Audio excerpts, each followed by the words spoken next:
Well, welcome, Pocket. Thank you so much for coming. I know you've just flown in today, so I really appreciate it. And obviously, you were just telling me that you're based in Singapore now, but your partner's in New York, correct? Do you want to tell me a little bit about the firm then, SoGal Ventures?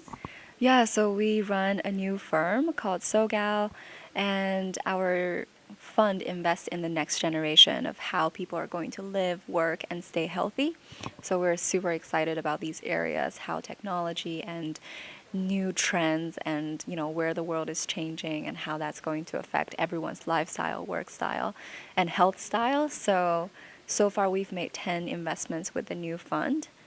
We invest in seed stage mostly, and we focus on women entrepreneurs. And I won't bore you with the details because I was just talking to Susan about the project that I did 7 years ago about to try and find out why women are funded less than men. But I was wondering if you can give us a synopsis of how it is for female entrepreneurs in New York. I know I have a few friends that who were raising that awareness in the same year that I was doing it here. And also, what is it like for female entrepreneurs in Singapore and Asia? Is it more difficult for them as regards funding compared to men? Well, I think within the US, New York is probably the best city for women entrepreneurs. When you look at the percentage of funding that goes to women, New York has the highest, and then LA, and Silicon Valley is not so much. No, In Singapore, I think from the new Dell's City Index, Singapore ranked number 8 around the world. So when I was in Singapore, actually, a lot of people felt that Singapore didn't have a lot of gender issues. But my take on that is that's not really true. There's still, a lot of disparity, but maybe it's, hidden a bit deeper. So in Singapore, I see a fair amount of women entrepreneurs, but they are mostly in less techy and more servicing, like consumer-related businesses. And do you guys invest in anything outside of tech or consumer services?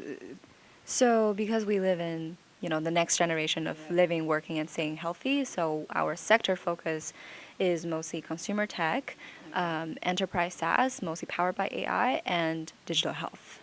Yes. So Very exciting though, and wonderful that you're covering, spanning the globe in a way. Asia and the US, I think, are both important markets, and doing a great service as far as funding female entrepreneurs. I think just even making that statement with your name is very cool. Thank you.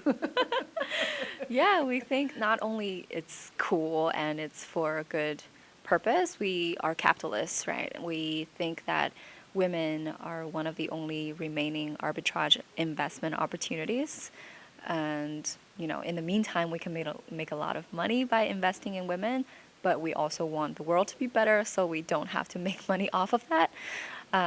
But I mean, time and time again, we just found women entrepreneurs to have better profitability. They are revenue generating so much earlier on, and they have better ROI, and we can invest at better prices. Yes, I know that when I did my project that I spoke to a few people who said that,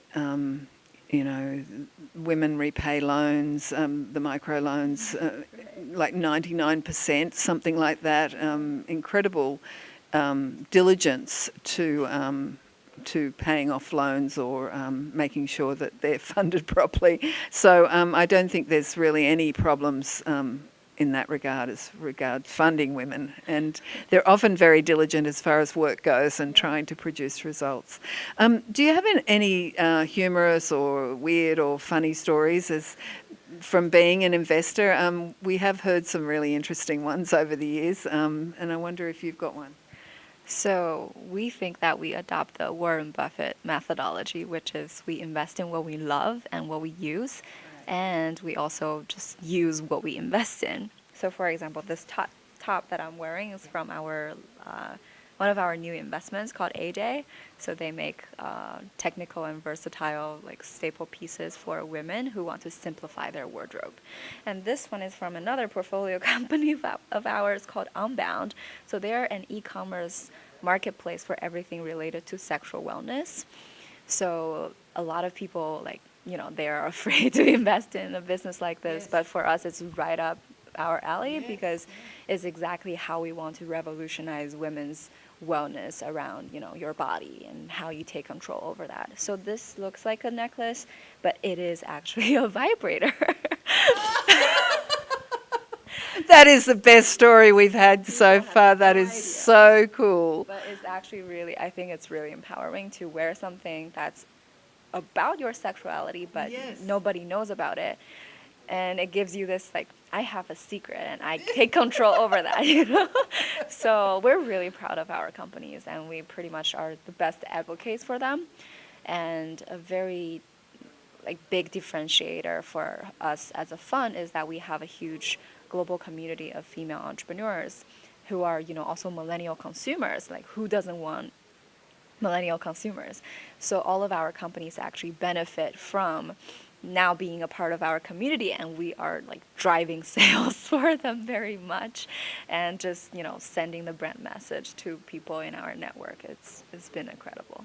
So it's not just venture capital that you're involved in. You're actually creating community and also building up markets for the startups that you're investing in. That's like profound, really. So SoGal started as a community, and then we realized all these women in our community have the same problem, and if we want to serve them right now, the best problem we can try to solve for them is capital. That's why we started SoGal Ventures. So we now have, we have our chapters in 11 global cities now. So that means, our companies can easily, tell us, I want to go to China, or I want to go to Australia, I want to go to the UK, and we already have people on the ground who have resources, contacts, and information, knowledge about, what these entrepreneurs are trying to do. So it's been a super powerful just sounding board and market research tool, and just an overseas power network for our portfolio companies. Really changing the whole idea of a VC firm and, into the new millennia, really. I mean, it's fantastic, and congratulations, and what a creative evolution, and I wish you guys all the best. Thank you. Thank you.